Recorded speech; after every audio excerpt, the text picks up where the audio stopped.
ಅಕ್ಕರದಿ ಲಕುಮೀನಾರಾಯಣರ್ಗೆರಗಿ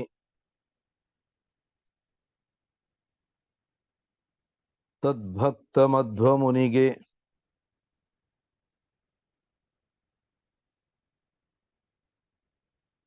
ಶರಣೆಂಬಯೇ ತಪೋ ವಿದ್ಯಾ ವಿರಕ್ತ್ಯಾದಿ ಸದ್ಗುಣೋಘಾಕರಾನಹಂ ವಾದಿರಾಜ ಗುರೂನ್ ವಂದೇ ಹಯಗ್ರೀವ ಪದಾಶ್ರಯಾನ್.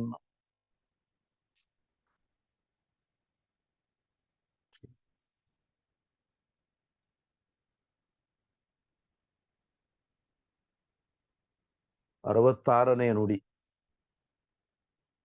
ಹರೇರನುವ್ರತ ಯತ್ರ ಎಂಬ ಸ್ಮೃತಿ ನಿರೂಪಿಸಿದು ಹರಿಯ ಭೇದ ಪರಮಾರ್ಥ ಸತ್ಯ. ನಿನಗೂ ಆ ಮಾಯೆ ಇರದೆ ಕಲ್ಪಿತವಾಗುವುದೇ.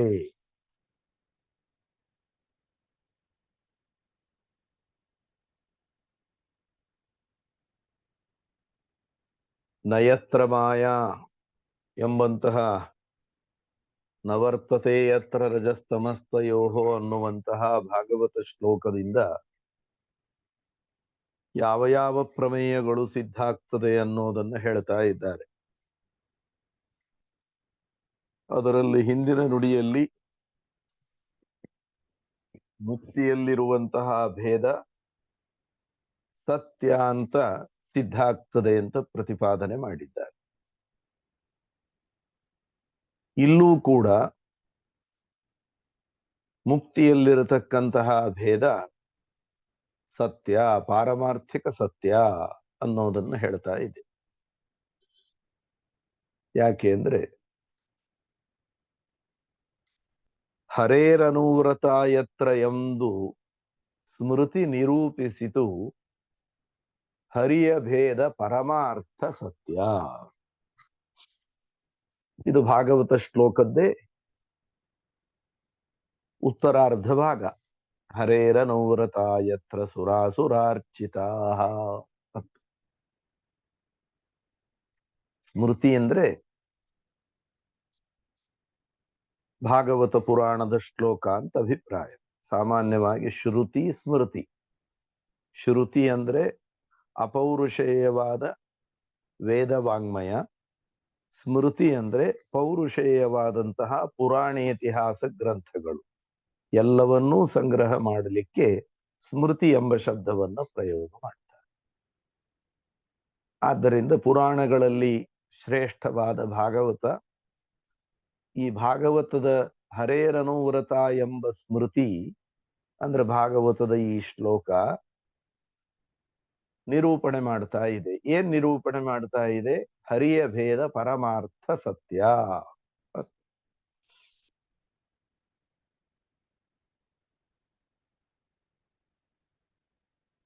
ಅಲ್ಲಿ ಹರೇಹೇ ಅನುವ್ರತ ಅಂತ ಮುಕ್ತಿಯಲ್ಲಿರತಕ್ಕಂತಹ ಜೀವರೆಲ್ಲರೂ ಕೂಡ ಶ್ರೀಹರಿಗೆ ಭಕ್ತರಾಗಿರ್ತಾರೆ, ಅವನ ಸೇವಕರಾಗಿರ್ತಾರೆ ಅಂತ ಹೇಳೋ ಮೂಲಕ ಸೇವ್ಯ ಸೇವಕ ಭಾವವನ್ನ ತಿಳಿಸಿ ಭೇದವನ್ನ ತಿಳಿಸಿಕೊಡ್ತಾ ಇದೆ. ಅಲ್ಲ, ಮುಕ್ತಿಯಲ್ಲಿ ಭೇದ ಇರಬಹುದು, ಆದರೆ ಅದು ವ್ಯಾವಹಾರಿಕ ಭೇದ, ಪಾರಮಾರ್ಥಿಕ ಭೇದ ಅಲ್ಲ. ವ್ಯಾವಹಾರಿಕ ಭೇದ ಅನ್ನೋ ಮಾತಿಗೆ ಅರ್ಥ ಏನು?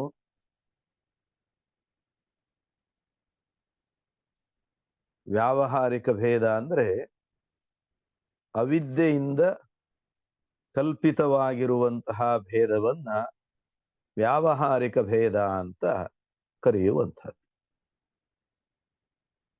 ಆದ್ದರಿಂದ ಈ ವ್ಯಾವಹಾರಿಕ ಭೇದವನ್ನ ಅದ್ವೈತ ಮತದಲ್ಲೂ ಕೂಡ ಅಂಗೀಕಾರ ಮಾಡಿದ್ದಾರೆ.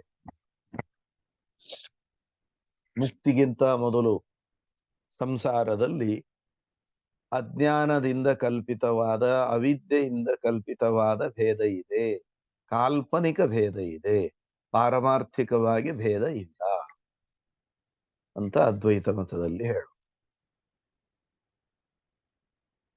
ಮುಕ್ತಿಯಲ್ಲೂ ಕೂಡ ವ್ಯಾವಹಾರಿಕವಾದ ಭೇದ, ಹೊರತು ಪಾರಮಾರ್ಥಿಕ ಭೇದ ಇಲ್ಲ, ಪಾರಮಾರ್ಥಿಕವಾಗಿ ಐಕ್ಯವೇ ಇರೋದು ಅನ್ನೋದು ಅದ್ವೈತವಾದ.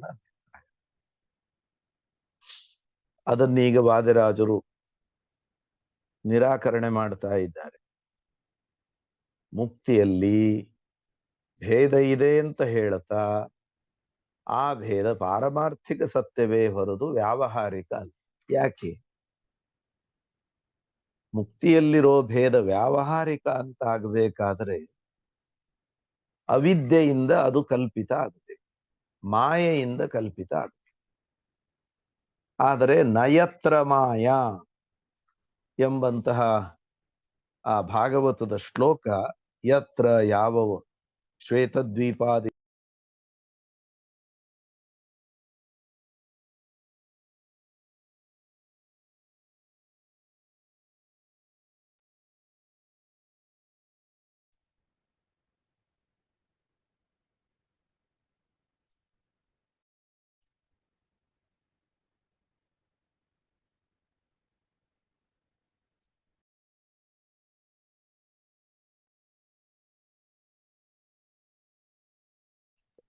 ಸೇವಕ ಭಾವ ಹೇಳಿ.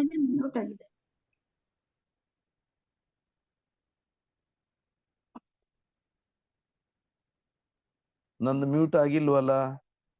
ಕೇಳಿಸ್ತಾ ಇಲ್ವಾ? ಈಗ ಕೇಳಿಸ್ತಾ ಇದೆ ಆಚಾರ್ಯ.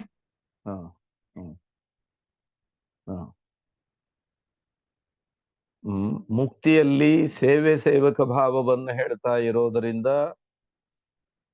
ಭೇದ ಇದೆ ಅನ್ನೋದನ್ನಂತೂ ಒಪ್ಪದು. ಆ ಭೇದ ಮಾಯಾ ಕಲ್ಪಿತವೋ ಪಾರಮಾರ್ಥಿಕವೋ ಅನ್ನೋದು ವಿಚಾರ.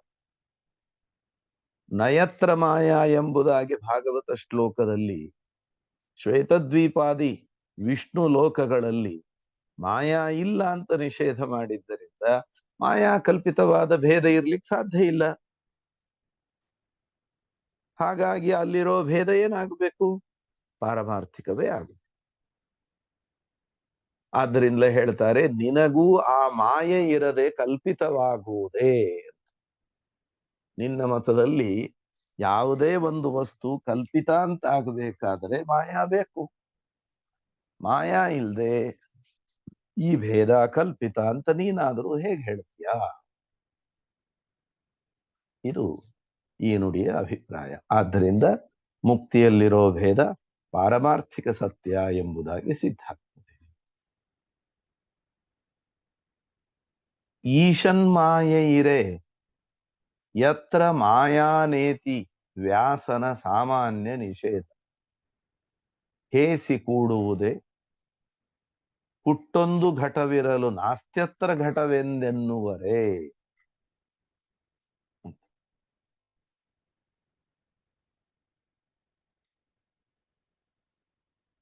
ಇದಕ್ಕೆ ಅದ್ವೈತಿಗಳದ್ದು ಒಂದು ಸಮಜಾಯಿಷಿ ಹೀಗಿದೆ. ಏನು ಅಂದ್ರೆ, ಈ ಶ್ವೇತದ್ವೀಪ, ವೈಕುಂಠ, ಅನಂತಾಸನ ಮುಂತಾದವುಗಳೇನಿದ್ದಾವೆ ಇವುಗಳೆಲ್ಲವೂ ಕೂಡ ಗೌಣ ಮೋಕ್ಷಗಳು. ಗೌಣ ಮೋಕ್ಷಗಳು. ಈ ಗೌಣ ಮೋಕ್ಷದಲ್ಲಿ ಅವಿದ್ಯೆ ಅನ್ನೋದು ಪೂರ್ತಿ ನಾಶ ಆಗಿರೋದಿಲ್ಲ. ನಿಶೇಷವಾಗಿ ಏನೂ ಬಾಕಿ ಉಳಿಯದಂತೆ ಅವಿದ್ಯೆ ನಾಶ ಆಗಿರೋದಿಲ್ಲ. ಸಶೇಷ, ಸ್ವಲ್ಪ ಇಲ್ಲ ಸ್ವಲ್ಪ ಮಾಯಾ ಇದ್ದೇ ಇರ್ತದೆ. ಅವಿದ್ಯೆಯ ಸಂಸ್ಕಾರವಾದರೂ ಇರ್ತದೆ. ಆದ್ದರಿಂದಾಗಿ ಭೇದ ಇದೆ ಅಂತ ಕಾಣಿಸ್ತದೆ. ಆದ್ದರಿಂದ ಶ್ವೇತದ್ವೀಪ ವೈಕುಂಠಾದಿ ಲೋಕಗಳಲ್ಲಿ ಅವಿದ್ಯೆ ಇದೆ, ಮಾಯಾ ಇದೆ. ಯಾಕೆಂದ್ರೆ ಇವುಗಳೆಲ್ಲವೂ ಕೂಡ ಗೌಣವಾದ ಮೋಕ್ಷಗಳಾದ್ದರಿಂದ ಅವಿದ್ಯೆ ಪೂರ್ಣ ಪ್ರಮಾಣದಲ್ಲಿ ನಿವೃತ್ತಿ ಹೊಂದೋದು ಮುಖ್ಯವಾದ ಮೋಕ್ಷದಲ್ಲಿ. ಮುಖ್ಯವಾದ ಮೋಕ್ಷ ಅಂದ್ರೆ ಏನು? ನಿರ್ಗುಣ ಬ್ರಹ್ಮನೊಂದಿಗೆ ಐಕ್ಯ ಪಡೆಯೋದೇ ಮುಖ್ಯವಾದ ಮೋಕ್ಷ. ಈ ವೈಕುಂಠ, ಶ್ವೇತದ್ವೀಪ, ಅನಂತಾಸನಗಳೆಲ್ಲವೂ ಕೂಡ ಅಮುಖ್ಯವಾದ ಮೋಕ್ಷಗಳಾದ್ದರಿಂದ ಇಲ್ಲಿ ಅವಿದ್ಯಾ ಇರಬಹುದು, ಮಾಯಾ ಇರಬಹುದು. ಹೀಗೆ ಮಾಯಾ ಇರೋದರಿಂದ ಮಾಯಾ ಕಲ್ಪಿತವಾದ ಭೇದವೂ ಇರ್ಲಿಕ್ಕೆ ಅವಕಾಶ ಇದೆ. ಆದ್ದರಿಂದ ಈ ಭೇದ ಮಾಯಾ ಕಲ್ಪಿತವೇ ಹೊರತು ಪಾರಮಾರ್ಥಿಕ ಅಲ್ಲ ಅಂತಂದ್ರೆ ಅದಕ್ಕೆ ವಾದರಾಜರು ಹೇಳ್ತಾರೆ, ಈಶನ್ ಮಾಯೆ ಇರೆ ಯತ್ರ ಮಾಯಾ ನೇತಿ ವ್ಯಾಸನ ಸಾಮಾನ್ಯ ನಿಷೇಧ ಕೂಡುವುದೇ ಹೇಸಿ.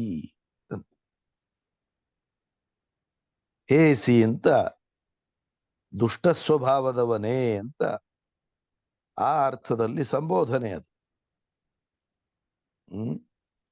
ಹೇ ಮೂರ್ಖ ಅಂತಂದ ಹಾಗೆ ಹೇಸಿ ಅಂತ. ಅಷ್ಟು ತಿಳಿಯೋದಿಲ್ವಾ, ವಿಚಾರ ಮಾಡ್ಲಿಕ್ಕೆ ಬರೋದಿಲ್ವಾ ನಿನಗೆ ಅನ್ನೋ ಅರ್ಥದಲ್ಲಿ. ಯಾಕೆ? ಭಾಗವತದಲ್ಲಿ ವೇದವ್ಯಾಸದೇವರು ಏನು ಹೇಳಿದ್ದಾರೆ? ನಯತ್ರ ಮಾಯಾ ಕಿಮುತಾಪರೇ ಅಂತ. ಯತ್ರ ಶ್ವೇತದ್ವೀಪ, ವೈಕುಂಠ, ಅನಂತಾಸನ ಮುಂತಾದ ವಿಷ್ಣು ಲೋಕಗಳಲ್ಲಿ ಮಾಯಾ ಇಲ್ಲ ಅಂತ ಮಾಯಾವನ್ನು ನಿಷೇಧ ಮಾಡಿದ್ದಾರೆ. ಸ್ವಲ್ಪ ಇಲ್ಲ, ಭಾಳಿಲ್ಲ, ಸ್ವಲ್ಪ ಇದೆ, ಏನು ಹೇಳಿಲ್ಲ. ಒಟ್ಟಾರೆ ಮಾಯಾವನ್ನ ಸಾರಾಸಗಟಾಗಿ ನಿಷೇಧ ಮಾಡಿದ್ದಾರೆ. ವ್ಯಾಸನ ಸಾಮಾನ್ಯ ನಿಷೇಧ. ಸಾಮಾನ್ಯ ನಿಷೇಧ ಅಂತಂದ್ರೇನು? ಏನೂ ಇಲ್ಲ ಅಂತ ನಿಷೇಧ. ಆ ನಿಷೇಧ ಮಾಡುವಾಗ ಸ್ವಲ್ಪಿದೆ ಸ್ವಲ್ಪಿಲ್ಲ ಹಿಂಗೇನೂ ಸೇರಿಸ್ಲಿಲ್ಲ. ಅಲ್ಲಿ 100ಕ್ಕೆ 100ರಷ್ಟು ಒಟ್ಟಾರೆ ಮಾಯಾವನ್ನು ನಿಷೇಧ ಮಾಡಿದ್ದಾರೆ. ಮಾಯಾ ಇಲ್ಲ. ಈ ನಿಷೇಧವನ್ನು ಹೆಂಗ್ ಕೂಡಿಸ್ತೀಯ? ಅದಕ್ಕೊಂದು ದೃಷ್ಟಾಂತ ಕೊಡ್ತಾರೆ. ಪುಟ್ಟೊಂದು ಘಟವಿರಲು, ಒಂದು ಪುಟ್ಟದಾದ ಘಟ ಇರುವಾಗ ಅತ್ರ ಘಟೋ ನಾಸ್ತಿ ನಾಸ್ತ್ಯತ್ರ ಘಟವೆಂದೆನ್ನುವರೆ, ಅತ್ರ ಘಟೋ ನಾಸ್ತಿ ಅಂತ ಯಾರಾದ್ರೂ ಹೇಳ್ತಾರೆ? ಘಟ ಸಣ್ಣದೇ ಇರ್ಲಿ ದೊಡ್ಡದೇ ಇರ್ಲಿ, ಘಟ ಇದೆ ಅಂತಾದ್ರೆ ಅತ್ರ ಘಟೋ ನಾಸ್ತಿ, ಇಲ್ಲಿ ಘಟ ಇಲ್ಲ ಅಂತ ಹೇಳೋದಿಲ್ಲ. ಇಲ್ಲಿ ಘಟ ಇಲ್ಲ ಅಂತ ಯಾವಾಗ ಹೇಳ್ತಾರೆ? ಸಣ್ಣ ಘಟವೂ ಇರಬಾರದು, ದೊಡ್ಡ ಘಟ ಇರಬಾರದು, ಒಟ್ಟಾರೆ ಘಟವೇ ಇಲ್ಲ ಅಂತ ಆದಾಗ ಮಾತ್ರ ಅತ್ರ ಘಟೋ ನಾಸ್ತಿ, ಇಲ್ಲಿ ಘಟ ಇಲ್ಲ ಅಂತ ಹೇಳ್ತಾರೆ. ಹಾಗೆ ಶ್ವೇತದ್ವೀಪಾದಿ ಲೋಕಗಳಲ್ಲಿ ಸ್ವಲ್ಪ ಮಾಯಾ ಇರೋದಾಗಿದ್ರೆ ಯತ್ರ ಮಾಯಾ ನಾಸ್ತಿ ಅಂತ ಹೇಳ್ತಿದ್ರ? ಹೇಳಿಕ್ ಬರ್ತಿರ್ಲಿಲ್ಲ. ಅಷ್ಟಿದ್ದು ಹೇಳಿದ್ದಾರೆ ಅಂದ್ರೆ ಸ್ವಲ್ಪ ಕೂಡ ಮಾಯಾ ವೈಕುಂಠಾದಿ ಲೋಕಗಳಲ್ಲಿ ಇಲ್ಲವೇ ಇಲ್ಲ ಅಂತ ಅದರ ಅಭಿಪ್ರಾಯ.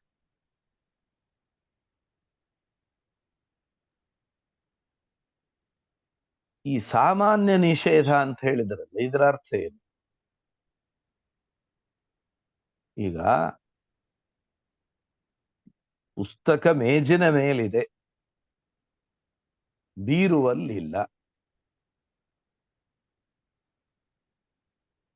ಅಡಿಗೆ ಮನೆ ಸೆಲ್ಫಿನಲ್ಲಿ ಪುಸ್ತಕ ಇದೆ, ಮೇಜಿನ ಮೇಲೆ ಟೇಬಲ್ ಮೇಲೆ ಇಲ್ಲ ಅಂತ ಹೇಳಿದರೆ ಇದನ್ನ ವಿಶೇಷ ನಿಷೇಧ ಆಗ್ತದೆ. ಅಂದ್ರೆ ಒಂದು ಪ್ರದೇಶದಲ್ಲಿ ಪುಸ್ತಕ ಇದ್ದು ಮತ್ತೊಂದು ಪ್ರದೇಶದಲ್ಲಿ ಪುಸ್ತಕ ಇಲ್ಲ. ಇದು ನಿರ್ದಿಷ್ಟ ಸ್ಥಳದಲ್ಲಿ ಪುಸ್ತಕದ ನಿಷೇಧವನ್ನು ಮಾಡಿದೆ. ಆದರೆ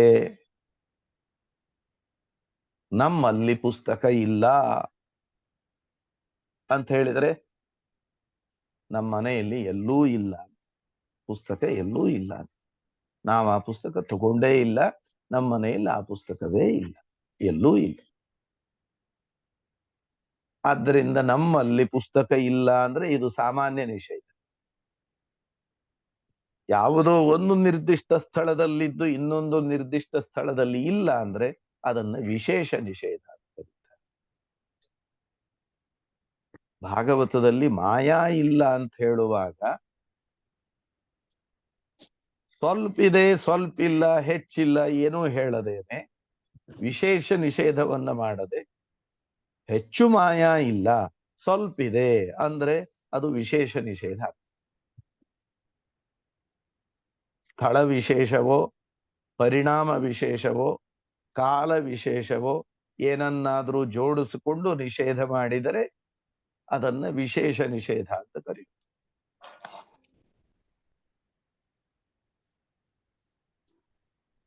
ಹಾಗೇನೂ ಜೋಡಿಸದೆ ಒಟ್ಟಾರೆ ಇಲ್ಲ ಅಂತ ಹೇಳಿದರೆ ಇಲ್ಲವೇ ಇಲ್ಲ,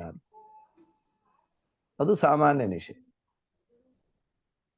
ಆದ್ದರಿಂದ ವಿಷ್ಣು ಲೋಕಗಳಲ್ಲಿ ಮಾಯಾ ಇಲ್ಲ ಅಂತ ಇಷ್ಟೇ ವೇದವ್ಯಾಸ ದೇವರ ಮಾತು, ಅದು ಸಾಮಾನ್ಯ ನಿಷೇಧ. ಅಂದ್ರೆ ಮಾಯಾ ಇಲ್ಲವೇ ಇಲ್ಲ. ಮಾಯಾ ಇಲ್ಲವೇ ಇಲ್ಲ ಅಂತ ಹೇಳಿರುವಾಗ ನೀವು ಸ್ವಲ್ಪ ಮಾಯಾ ಇದೆ ಅಂತ ಹೆಂಗಂತೀರಾ?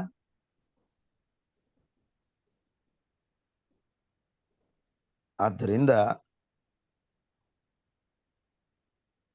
ಯುಕ್ತಿ ಮಲ್ಲಿಕೆಯಲ್ಲೂ ಇದನ್ನೇ ವಾದಿರಾಜರು ನಿರೂಪಣೆ ಮಾಡಿದ್ದುಂಟು. ಆದ್ದರಿಂದ ಮಾಯಾ ಸ್ವಲ್ಪ ಇದೆ, ಆ ಮಾಯಾದಿಂದ ಭೇದ ಕಲ್ಪಿತ ಆಗಿದೆ, ಆದ್ದರಿಂದ ಮಾಯಾ ಕಲ್ಪಿತವೇ ಹೊರತು ಭೇದ ಪಾರಮಾರ್ಥಿಕ ಅಲ್ಲ ಅಂತ ಉತ್ತರ ಹೇಳೋದು ಸಮಂಜಸ ಆಗೋದಿಲ್ಲ. ಇದು ಎರಡು ನುಡಿಗಳಲ್ಲಿ ನಾವು ತಿಳಿದ ವಿಷಯ. ಇಲ್ಲೇನಾದ್ರೂ ನಿಮಗೆ ಪ್ರಶ್ನೆಗಳಿದ್ರೆ ಕೇಳು.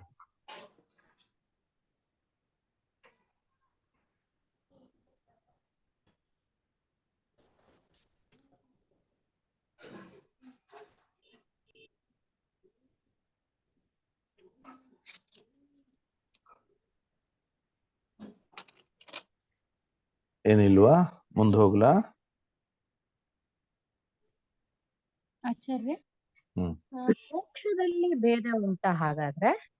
ಅಂದ್ರೆ ಭೇದ ಇಲ್ಲ ಅನ್ನೋ ತರ ಅರ್ಥ ಮಾಡ್ಕೋಬೇಕಾ ನಾವು? ಭೇದ ಇದೆ ಅನ್ನೋ ತರ ಅರ್ಥ ಮಾಡ್ಕೋಬೇಕಾ? ಭೇದ ಇದೆ ಅಂತಲೇ ಮಾಡು. ಹಾ, ಮೋಕ್ಷದಲ್ಲಿ ಜೀವ ಮತ್ತು ಪರಮಾತ್ಮ ಬೇರೆ ಬೇರೆನೆ ತಾನೆ. ಹೌದು ಹೌದು ಹೌದು. ಮತ್ತು ಜೀವರಲ್ಲಿ ಪರಸ್ಪರವಾಗಿ ಭೇದ ಇರ್ತದೋ ಇಲ್ಲೋ? ಹೌದು. ಆದ್ರಿಂದ ಮೋಕ್ಷದಲ್ಲಿ ಭೇದ ಇದೆ ಅಂತಲೇನೆ ಅರ್ಥ ಮಾಡ್ತೀವಿ. ಆ ಭೇದ ಪಾರಮಾರ್ಥಿಕ ಅಂತಲೇ ಹೇಳು. ಹಾ, ಥ್ಯಾಂಕ್ ಯು ಗುರುಗಳೇ. ಆಚಾರ್ಯ, ತಾವು ಮೇಲಿಂದ ಮೇಲೆ ವಾದಿರಾಜರು ಯುಕ್ತಿ ಮಲ್ಲಿಕಾದಲ್ಲಿ ಹೇಳಿದ್ದಾರೆ ಅಂತ ಹೇಳಿದಿರಿ. ಅದು ಯುಕ್ತಿ ಮಲ್ಲಿಕಾನು ಅದ್ವೈತ ಸಿದ್ಧಾಂತವನ್ನ ಪ್ರಶ್ನಿಸುವಂತಹ ಒಂದು ಗ್ರಂಥವೇ? ಅದರ ಬಗ್ಗೆ ಗೊತ್ತಿಲ್ಲ ನನಗೆ. ಹೌದು, ಯುಕ್ತಿ ಮಲ್ಲಿಕ ಅನ್ನೋದು ವಾದಿರಾಜ ಸ್ವಾಮಿಗಳ ಒಂದು ದೊಡ್ಡ ಬೃಹತ್ ಗ್ರಂಥ.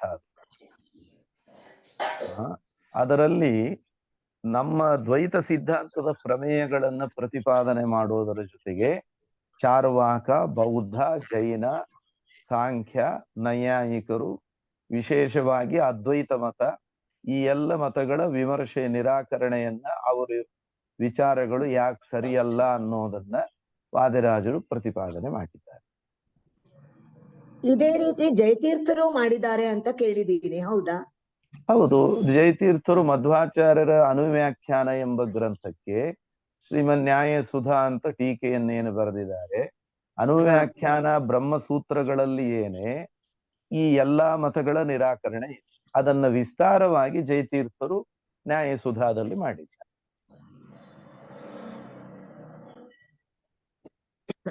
ಅದನ್ನೆಲ್ಲ ಅರ್ಥ ಮಾಡ್ಕೊಳ್ಳಿಕ್ಕೆ ಸ್ವಲ್ಪನೇ ಜ್ಞಾನ ಬೇಕು ಸರ್. ಹೌದು ಹೌದು, ಅದು ಅಂದ್ರೆ ಸ್ವಲ್ಪ ಬಾಲ್ಯದಿಂದ ಸಂಸ್ಕೃತದ ಅಧ್ಯಯನ ಇದನ್ನ ಮಾಡ್ತಾ ಮಾಡ್ತಾ ಬಂದು ಇದರ ಟಚ್ನೊಳಗಿದ್ರೆ ಒಂದು ಹಂತದವರೆಗೆ ಏನು ಥೀಮ್ ಅನ್ನೋದನ್ನ ತಿಳ್ಕೊಳ್ಳಿಕ್ ಬರ್ತದೆ. ಎಲ್ಲವನ್ನೂ ಅರ್ಥ ಮಾಡ್ಕೊಂಡು ಅದನ್ನ ಅನುವಾದ ಮಾಡೋದು ಇವೆಲ್ಲ ಆಗದಿರ್ಬಹುದು. ಏನ್ ಹೇಳಲಿಕ್ಕೆ ಹೊರಟಿದ್ದಾರೆ, ಅವರದ್ದು ವಿಚಾರಧಾರೆ ಏನು, ಟೀಕಾರಾಯರು ವಾದರಾಜರ ವಿಚಾರಧಾರೆ ಏನು, ಅವ್ರದ್ದು ಯಾಕೆ ಸರಿಯಲ್ಲ, ಇದು ಯಾಕೆ ಸರಿ, ಇದೇನು ಸುಮ್ಮನೆ ದುರಾಗ್ರಹದಿಂದ ಬಂದದ್ದು ಅಥವಾ ವಾಸ್ತವವಾಗಿ ಪ್ರಮಾಣದ ಹಿನ್ನೆಲೆಯಲ್ಲಿ ಬಂದದ್ದು, ಇದನ್ನೆಲ್ಲ ನಾವು ತಿಳ್ಕೊಳ್ಳಿಕ್ಕಾಗುತ್ತೆ.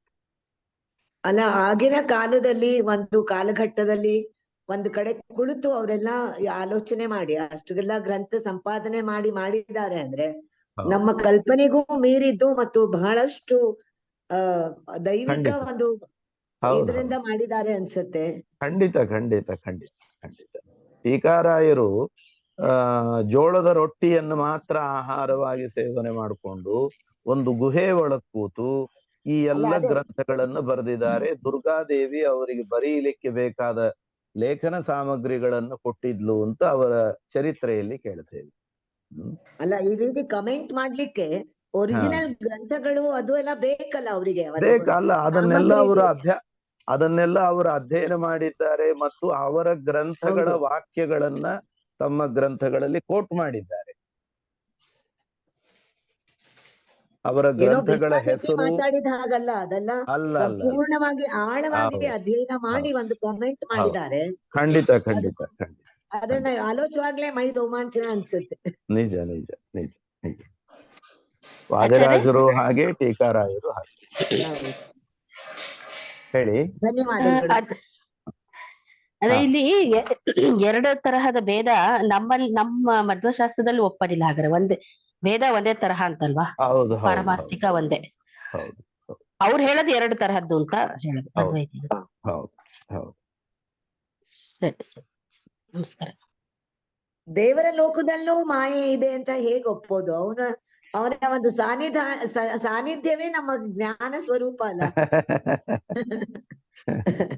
ಯಾಕ ದಡ್ಡಿ ನನಗೆ ಹೊಳೆದಿದ್ದು ಅವ್ರಿಗೆ ಹೊಳಿಲಿಲ್ವಲ್ಲ?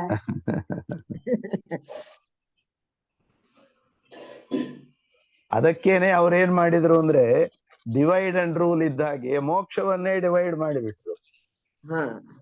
ಮೋಕ್ಷದಲ್ಲೇ ಎರಡು ತರ ಉಂಟು, ಒಂದು ಗೌಣ ಮೋಕ್ಷ, ಇನ್ನೊಂದು ಪ್ರಧಾನ ಮೋಕ್ಷ ಅಂತ. ಗೌಣ ಮೋಕ್ಷದಲ್ಲಿ ಇವೆಲ್ಲ ಇರ್ತಾವೆ, ಪ್ರಧಾನ ಮೋಕ್ಷದಲ್ಲಿ ಅದೆಲ್ಲ ಇರೋದು. ಅಲ್ಲ, ನನ್ನ ಇನ್ನೊಂದು ಒಂದು ಅನುಮಾನ ಅಂದ್ರೆ, ಈ ಬ್ರಹ್ಮಸೂತ್ರ ವಾಕ್ಯಗಳನ್ನ ಯಾವ ರೀತಿಯಾದ್ರೂ ಅಂದ್ರೆ ಸಂಸ್ಕೃತದಲ್ಲಿ ಯಾವ ರೀತಿಯಾದ್ರೂ ಅರ್ಥೈಸುವಂತಹ ಒಂದು ಅವಕಾಶ ಇದೆಯಾ? ಇದೆ. ಉಪನಿಷತ್ ವಾಕ್ಯ, ವೇದ ವಾಕ್ಯಗಳಿಗಾಗ್ಲಿ, ಬ್ರಹ್ಮಸೂತ್ರಗಳ ವಾಕ್ಯಕ್ಕಾಗ್ಲಿ ಹೆಂಗೂ ಅರ್ಥ ಮಾಡ್ಲಿಕ್ಕೆ ಬರ್ತದೆ. ಆದ್ರೆ ಹೆಂಗ್ ಅರ್ಥ ಮಾಡಿದರೆ ಸರಿ ಅನ್ನೋದನ್ನ ನಾವು ಪ್ರಮಾಣದ ಆಧಾರದಲ್ಲಿ ವಿಚಾರ ಮಾಡ್ಬೇಕಲ್ಲ. ನಮ್ಮ ದ್ವೈತ ಸಿದ್ಧಾಂತವನ್ನ ಅವರೇನಾದ್ರೂ ಆಕ್ಷೇಪಣೆ ಮಾಡಿದಾರ? ಬೇಕಾದಷ್ಟು ಮಾಡಿದ್ದಾರೆ. ಬೇಕಾದಷ್ಟು ಆದ ಆಕ್ಷೇಪಣೆಗಳು, ಅದಕ್ಕೆ ಉತ್ತರಗಳು ಟೀಕಾರಾಯರ ಕಾಲದಿಂದಲೂ ನಡೀತಾ ಬಂದಿದೆ, ಮಧ್ವಾಚಾರ್ಯರ ಕಾಲದಲ್ಲೂ ನಡೆದಿದೆ.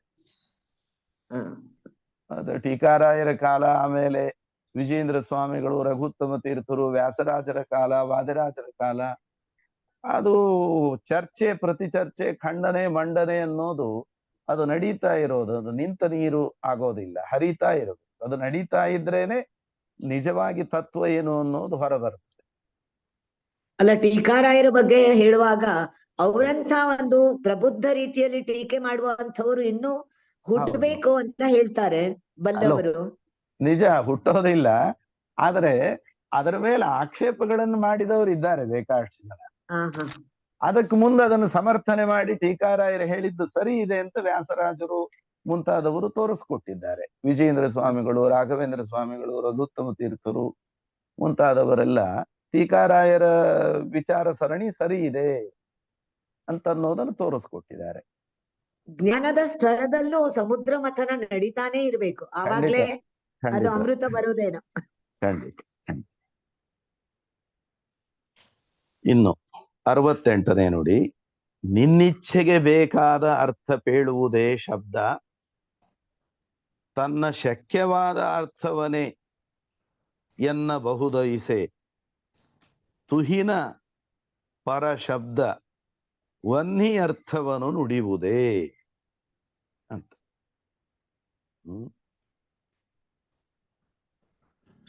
ಈಗ ಅವರಿಗೆ ಏನು ಉತ್ತರ ಕೊಡ್ಲಿಕ್ಕೆ ಆಗ್ಲಿಲ್ಲ.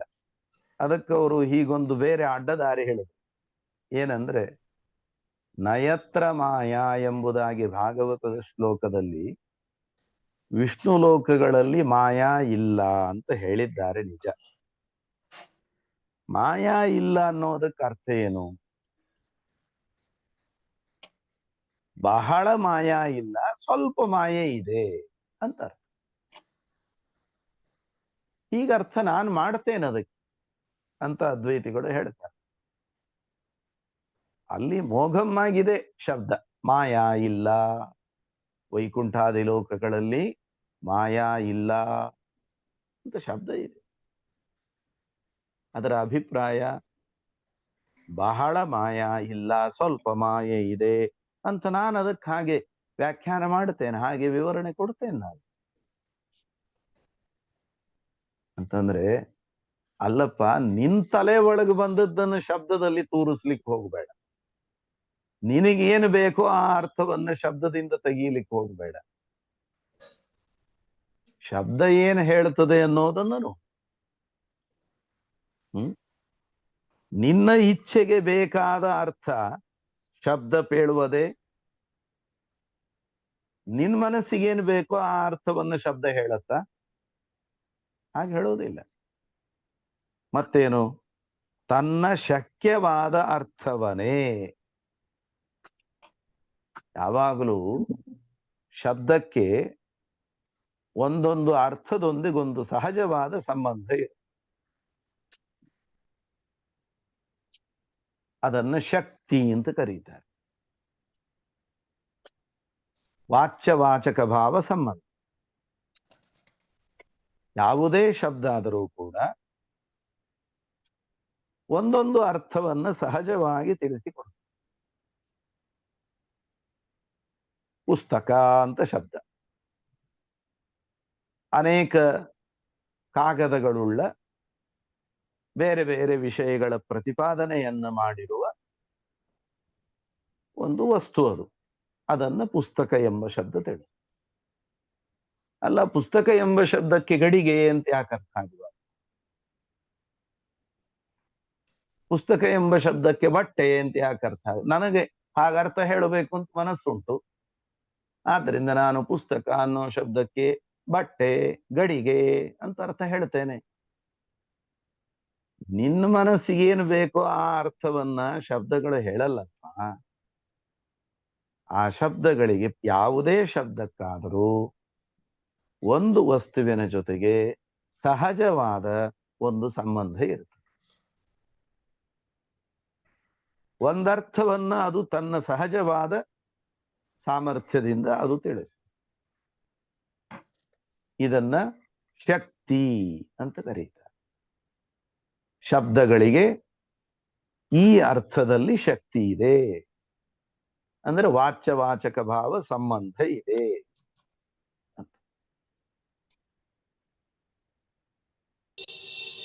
ಆದ್ದರಿಂದ ಯಾವುದೇ ಶಬ್ದ ತನಗೆ ಯಾವ ವಸ್ತುವಿನೊಂದಿಗೆ ಸಹಜ ಸಂಬಂಧ ಇದೆಯೋ ಆ ವಸ್ತುವನ್ನಷ್ಟೇ ತಿಳಿಸ್ತದೆ ಹೊರತು ಆ ವಸ್ತುವಿನ ಜೊತೆಗೆ ಸಹಜ ಸಂಬಂಧ ಇಲ್ಲದೆ ಹೋದರೆ ನಿನಗೆ ಬೇಕಾಗಿದೆ ಅನ್ನೋದಕ್ಕೆ ಆ ಅರ್ಥವನ್ನ ಆ ಶಬ್ದ ತಿಳಿಸುವುದಿಲ್ಲ.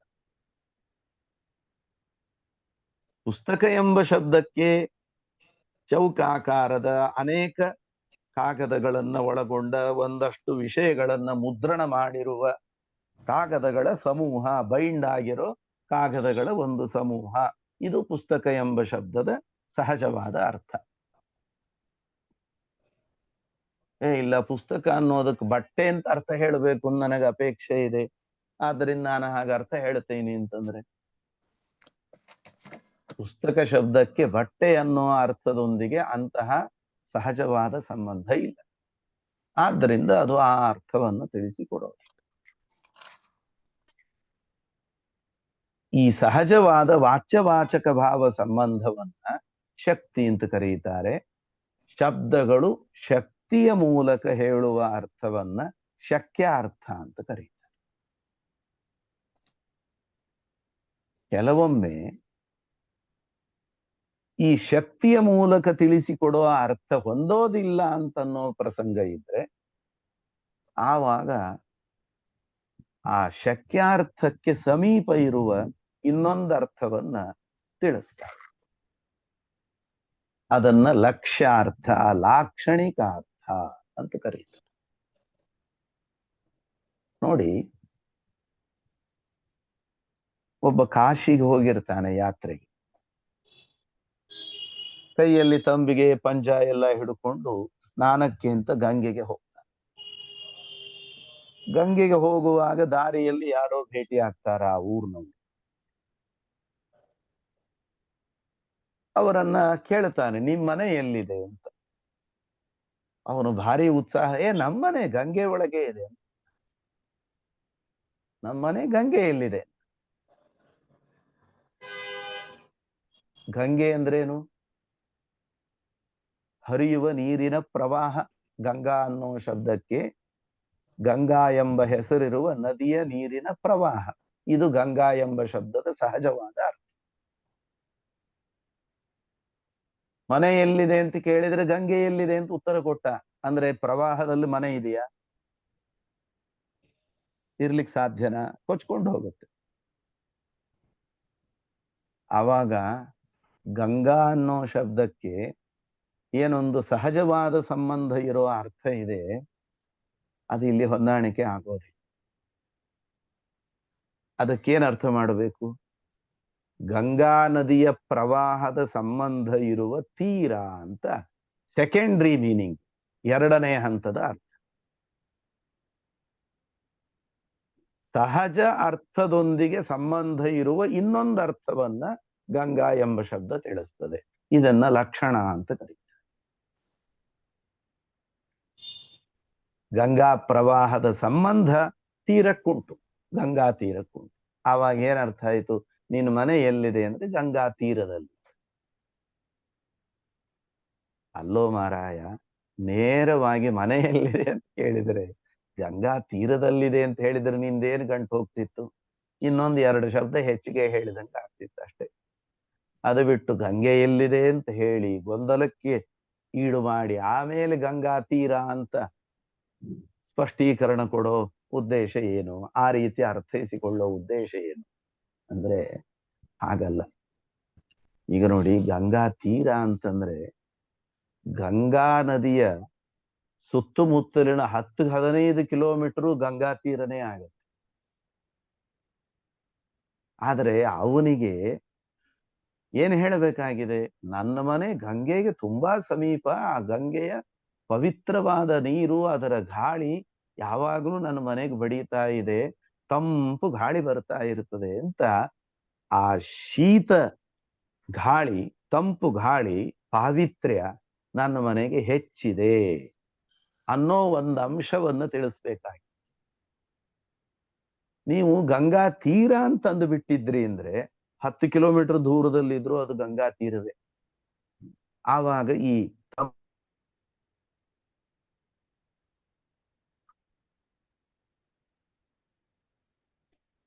ಅದಕ್ಕೋಸ್ಕರ ಅವನೇನ್ ಮಾಡಿದ? ನನ್ನ ಮನೆ ಗಂಗೆಗೆ ತುಂಬಾ ಸಮೀಪ, ಅದು ತಂಪು ಗಾಳಿ, ಪಾವಿತ್ರ್ಯ ಎಲ್ಲವೂ ಉಂಟು ಅನ್ನೋದನ್ನ ಹೇಳಲಿಕ್ಕೆ ಮನೆ ಎಲ್ಲಿ ಎಂದದಕ್ಕೆ ಗಂಗೆ ಎಲ್ಲೇ ಅಂದ್ಬಿಟ್ಟ. ಹೀಗೆ ಪ್ರಯೋಜನ ವಿಶೇಷ ಇರುವಾಗ ಆ ತರಹ ಶಬ್ದ ಪ್ರಯೋಗಗಳನ್ನು ಮಾಡೋದು. ಇದನ್ನ ಎರಡನೇ ಹಂತದ ಅರ್ಥ, ಸೆಕೆಂಡರಿ ಮೀನಿಂಗು ಅಥವಾ ಲಾಕ್ಷಣಿಕ ಅರ್ಥ ಅಂತ ಕರೀತಾರೆ. ಅದು ಶಬ್ದಾರ್ಥವೇ. ಯಾವಾಗ ಸಹಜ ಅರ್ಥ ಹೊಂದೋದಿಲ್ವೋ ಆವಾಗ ಈ ಎರಡನೇ ಹಂತದ ಅರ್ಥವನ್ನು ತಗೊಂಡು ವಾಕ್ಯಾರ್ಥವನ್ನ ಸಮಂಜಸವಾಗಿ ಮಾಡಿಕೊಳ್ಬೇಕಾಗ್ತದೆ. ವಾದಿರಾಜರಂತಾರೆ, ಮಾಯಾ ಇಲ್ಲ ವೈಕುಂಠಾದಿ ಲೋಕಗಳಲ್ಲಿ ಅಂತ ಹೇಳಿದಾಗ ಮಾಯಾ ಇಲ್ಲ ಅಂತ ನೇರವಾಗಿ ಒಟ್ಟಾರೆ ಏನೂ ಮಾಯೆ ಇಲ್ಲ ಅಂತ ಅರ್ಥ ಆಗ್ತಾ ಇರೋವಾಗ ಮಾಯಾನ ಅನ್ನೋ ಶಬ್ದದಿಂದ ಸಹಜವಾದ ಅರ್ಥ ಒಟ್ಟಾರೆ ಮಾಯೆ ಇಲ್ಲ ಅಂತ ಅರ್ಥ ಆಗ್ತಿರೋವಾಗ ಬಹಳ ಮಾಯೆ ಇಲ್ಲ, ಸ್ವಲ್ಪ ಮಾಯೆ ಇದೆ ಅನ್ನೋದು ನಿನಗೆ ಹೆಂಗ ಅರ್ಥ ಸಿಕ್ತು? ನಿನ್ ಮನಸ್ಸಿಗೆ ಬಂದ ಬೇಕಾದ ಅರ್ಥವನ್ನ ಶಬ್ದ ಹೇಳ್ತದ?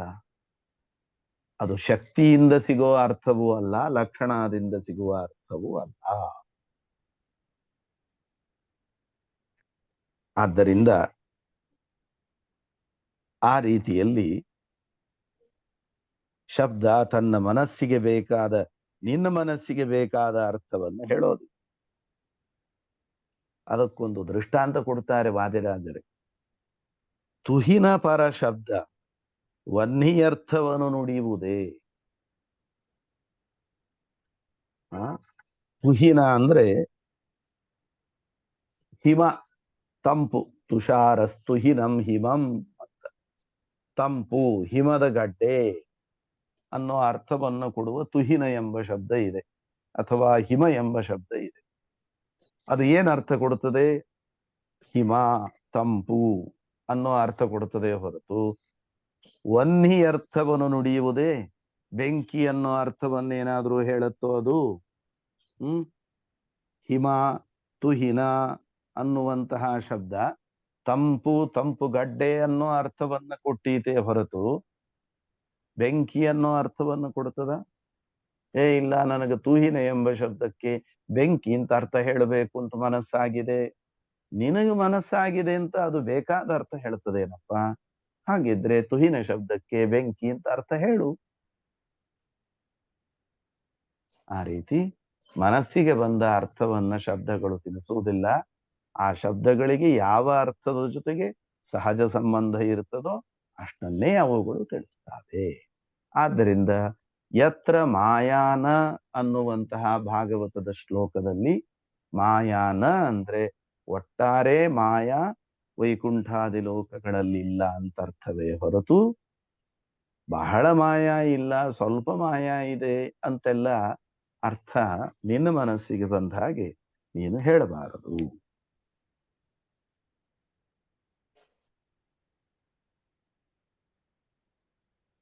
ಇದಿಷ್ಟು ಇವತ್ತಿಗೆ ಸಾಕು. ನಾಳೆ ಶನಿವಾರ ಭಾನುವಾರ ಪಾಠ ಇಲ್ಲ ಅಂತ ಬೇಡ, ಯಾಕೆಂದ್ರೆ ಈಗ ತುಂಬಾ ದಿವಸ ಪಾಠ ಆಗಿಲ್ಲ. ಆದ್ದರಿಂದ ನಾಳೆ ನಾಡಿದ್ದು ಪಾಠ ಮುಂದುವರಿಯುತ್ತೆ. ಪ್ರಕಾರ ನಮಸ್ಕಾರ. ಧನ್ಯವಾದಗಳು ಸರ್. ನಮಸ್ಕಾರ ಗುರುಗಳು. ಶ್ರೀಕೃಷ್ಣ. ನಮಸ್ಕಾರ. ನಮಸ್ಕಾರ ಆಚಾರ್ಯ.